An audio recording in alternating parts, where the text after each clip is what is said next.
আদিবাসী সুৰক্ষা সমিতি অসম তিনিচুকীয়া জিলা সমিতি আৰু অৰুণাচল ৰাজ্যিক সমিতিৰ লগতে স্থানীয় আদিবাসী ৰাইজৰ উদ্যোগত ১বিংশতম প্ৰতিষ্ঠা দিৱস উদযাপন কৰে কৈলাশপুৰ মধ্য ইংৰাজী বিদ্যালয় খেলপথাৰত।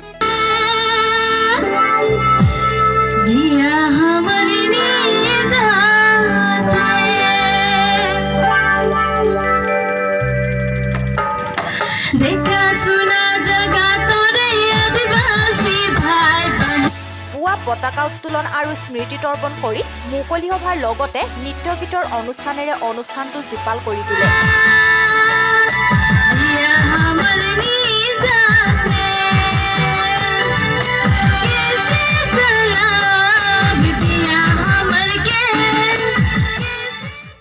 মুকলি সভাত কেন্দ্ৰীয় সমিতিৰ সম্পাদকৰ লগতে বহুকেইগৰাকী লোক উপস্থিত থাকে।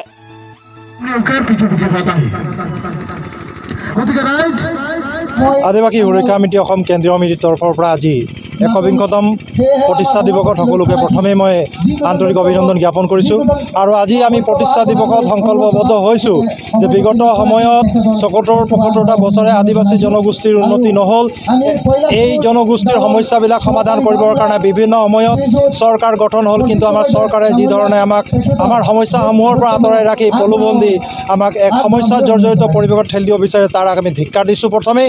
আৰু আমি অনাগত দিনত এই চৰকাৰক এই ৰাজনৈতিক মঞ্চৰ পৰা খেদাই পঠাবৰ কাৰণে আমি বৃহৎ পৰিকল্পনা কৰিছোঁ।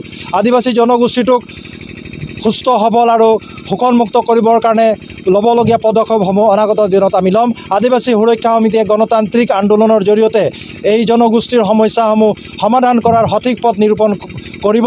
গতিকে আমি চৰকাৰক সকীয়াই দিব বিচাৰিছোঁ, বিগত সময়ত কংগ্ৰেছ AJP দলে যেনেকৈ ঠগিলে ঠিক তেনেকৈ BJP দলেও আমাক ঠগি ৰাখিছে। গতিকে আজিৰ তাৰিখত আদিবাসীসকল অন্ধ হৈ থকা নাই, আমাৰ চকু মেল খাইছে। গতিকে অনাগত নিৰ্বাচনত আমি ইয়াৰ জবাব দিবলৈ বাধ্য হ'ম।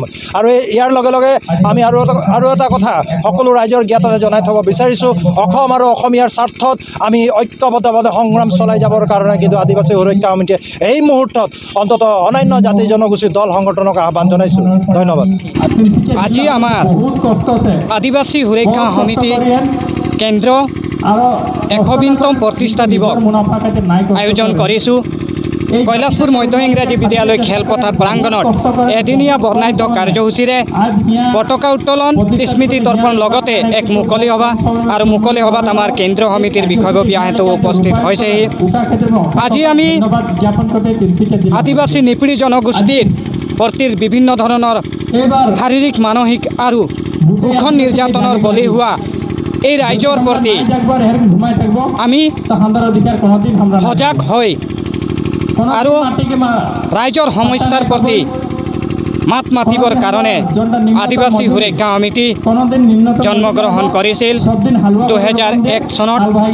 আৰু এই জন্মগ্ৰহণৰে পৰাই ৰাইজৰ খাতিৰত, ৰাইজৰ স্বাৰ্থত কাম কৰি আহিছে আৰু আগন্তুক দিনতো কাম কৰি যাব। আপোচবিহীনভাৱে সংগ্ৰাম চলাই আহিছে।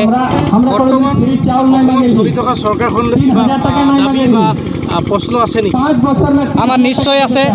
আজি আমি আদিবাসী শ্ৰমিকসকলে বিগত আমাৰ জন্মগ্ৰহণৰে পৰাই আমাৰ ৩টা মূল দাবী হিচাপে আমি দাবী জনাই আহিছোঁ।